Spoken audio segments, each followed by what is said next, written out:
কোনো মেয়ে নয় যে তুমি তাকে প্রেম ভালোবাসা করছো কিন্তু সে তোমার প্রতি নয়। ভাই তুমি একটা জিনিসের প্রতি দেন ভাইও। তো অনেকে বলে যে দাদা এসএসসিজিডি কী করে ক্র্যাক করবে, তুমি 2 মাসে কী করে ক্র্যাক করেছিলে।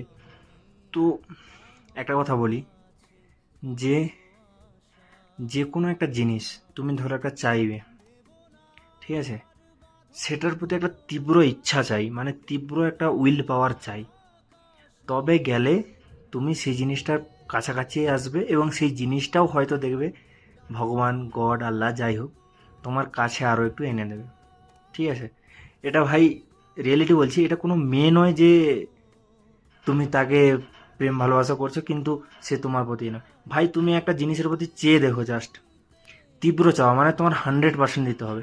তারপর যদি না তুমি সাকসেস হও তাহলে আমাকে বলবে। নাকি এমনটা যে প্রিপারেশান নিচ্ছে, আরে ভাই আজকে তো মেলা আছে চল ঘুরে আসি, এরকমটা নয় ভাই। 100% দাও, তারপরে বলবে যে আমি 100% দিয়েছিলাম কিন্তু আমার হয়নি। ঠিক আছে।